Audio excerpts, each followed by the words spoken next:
Okay, so electrics part 1, I'm going to be running all the 12 volt cables to the leisure battery, setting up the solar panel charger, the 12 volt charger and also the two 40 volt connections, so that's all going in. First thing we need to do is take the seats out, pull up the floor so that everything can run from the main battery through to the starter battery. So here it's just a case of removing the double passenger seat again. There's 8 M10 nuts on it, they need 16mm sockets. It's a bit annoying because the sockets don't typically come in like extended versions in like a normal socket kit, so just taking those all out nice and quick with the screwdriver attachment.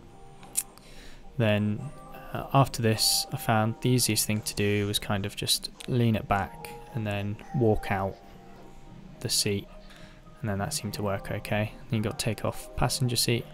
I'm struggling here with the handbrake cover. It's a bit annoying because there's like a little clip on it and then the other bit just sort of pops up and slides off. Slide the seats forward, undo the M8 bolts on the back and they just come out from the runners. Then you've got to slide the seat back again so you can get to the ones at the front, and then those are sockets, just nuts, so they just come out. And then here I realised that I hadn't undone the seatbelt sensor, so I just pop that out and just make sure you remember to do that. And then out comes the seat base, and there's another 4 of those, same with the passenger seat.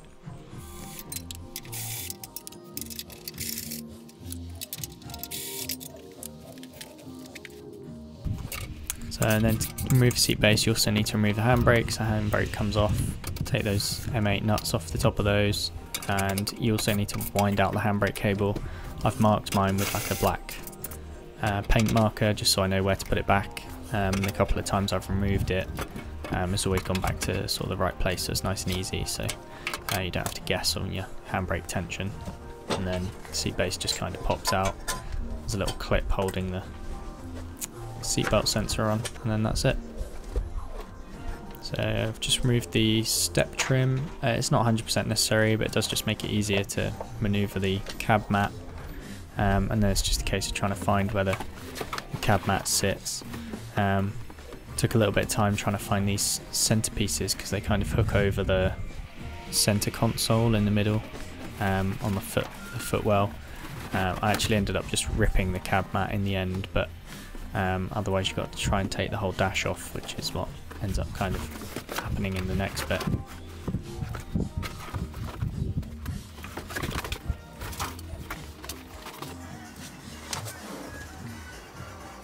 Okay, so once we've torn up all this carpet, up in here should be 2 quite well hidden grommets just up in here, and these come through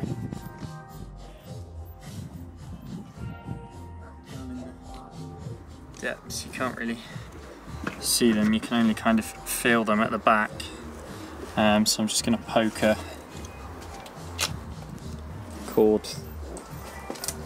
pick through just to make sure they're the right ones. So these are the little grommets, and you just they've got like a cap on. You can just cut the top off, and then you have to try and get it back in. It's quite hard to get it behind the scuttle plate, so just have some patience, and then the wires will just feed back through there, and then they can connect up to the battery in the electric hookup. So time to remove the battery. Obviously take the 2 main terminal pieces off, and then underneath it there's another cover plate with the sort of high amp fuses on the kind of bus bar, so that needs to come off as well because that's clipped around the sides and then also connected over the back. So just unscrewing the 2 cables that go onto that and then pulling it aside, and then taking the battery out.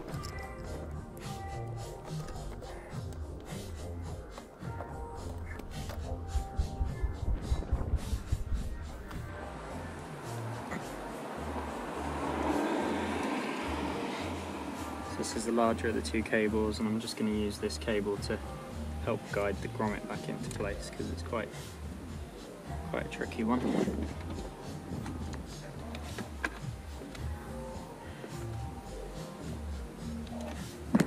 So cables are pushed through up there. This is really not a pleasant thing to do because the grommets move and stuff, but it's the easiest access to the engine bay. And the cables just come out here, as you can see. So I can just start pulling those through.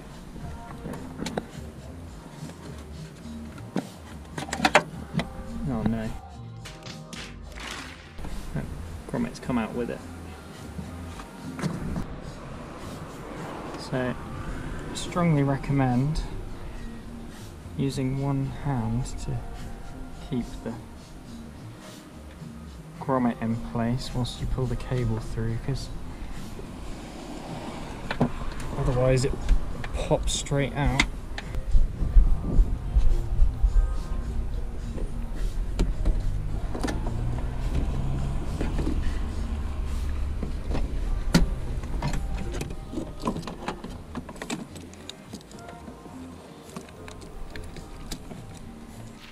Yep, so at this point cables are through, batteries back in, and then just reconnecting everything as it was, as it came out the factory, or at least as it was when I got it anyway. And here I'm just putting the terminal end on, crimping it so that can then be ready to go on top of the battery cover. Yeah, so at this point I realised that this female connector wasn't going to work. There wasn't enough room and there wasn't really anything to screw it onto, so I just decided I was going to kind of make it a floating thing. So I've come in with this multi-tool and basically just cut everything away that's for the screw plate, and then just leave everything there that's for the handle. So yeah, I'm just cutting it off, tidying it up, and then putting it back together so it can go back into the front of the van really.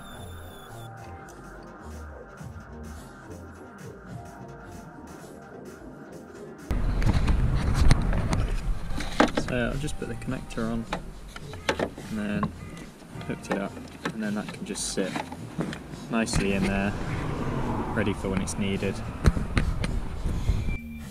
And then I'm just hoovering the underfloor just so that everything goes back in all tidy, and when the cab mat goes back on I don't have to worry about there being dirt or anything underneath anymore. So here I'm just running the cables under the floor, tidying them up, and as you can see I'm putting a single seat base back on, so it's going to have a single seat rather than a double passenger seat, and just lining everything up there. Now just putting the centre floor piece back in. That was a nightmare to get out. That wasn't much fun at all. So now I've kind of gone and lined up all the cables. Time to take them back out and then put the floor piece back on, run some of the other cables across that are coming from the back of the van and kind of prepare for that as well. And obviously just putting the cab mat back in, and then just lining everything up, getting it underneath all the trim. There's a couple of sort of large screw plug type things that go in the sort of foot spaces that just kind of hold it in place, stop it tugging away, so that's kind of what I'm doing here.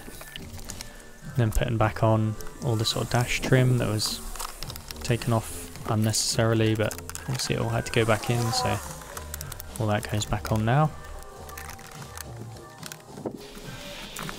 So here is when I then set out to try and figure out what to do with this absolute bird's nest of cables going everywhere, and it just gets worse and worse.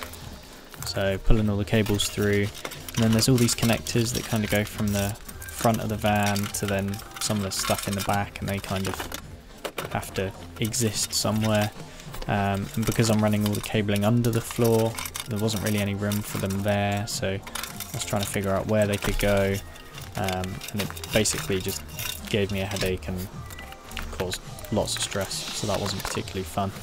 And then just trying to figure out where everything else is going to go, and trying to figure out exactly what cabling I'm going to need and all the wires and stuff to try and fit underneath, because once I put everything down I didn't want to have to take the floor up again or take the seats out again. So once I'd somewhat figured that out, it was time to get the battery in, then try and line the battery up. So this is an AGM battery, so it's in a desorbent glass mat, so unlike a normal lead acid battery you can lay it on its side, because the electrolyte isn't sort of sloshing about, it's all absorbed in these mats that then holds on to the lead plate. So it works in a similar way to a normal lead acid battery, but it just means that you can lay them on their side, which is why I kind of went for that size of battery. And then I realised that the strap I made wasn't going to work, so I bought a new strap, so that would then help tie it down, because again I'd bought a slightly different battery, so I couldn't use a normal battery clamp, but I didn't quite realise because I bought the battery before I'd even bought the seat base, so I'd kind of committed to that, and they're not exactly easy to return batteries either.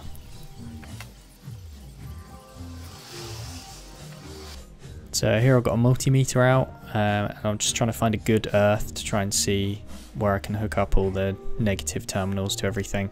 It seems like the earth on the battery base connected through the floor bolts seems to be quite a good option.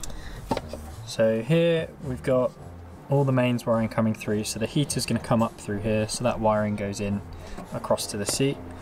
We've got the main 12-volt wire coming through here, and then the solar cables coming in, and then the solar chargers going back through to the other side, and then the electric hookup passes through along with all the other cables, which go across, up, and across the top of the valve. So I've gone for the Renogy DC to DC 50 amp charger, so that'll allow 50 amp charging from the starter battery. It also has a solar controller, but I'm wiring that separately so that they can run independently, because otherwise if both are running at the same time, it splits the charge to 25 and 25 amps, so it doesn't get as much from the starter battery if you're driving. I've got a 110 or 115 amp hour battery, so that should be plenty to keep me going with the solar charger as well. So there's not much else I can do until the heater tube and the heater are installed, so I know exactly how much space is under the driver's seat, and then I can go and fit the inverter, the solar controller, and the crossover switches to the main fuse box, so that'll be in another video. Thanks for watching, please like and subscribe, and see you in the next video.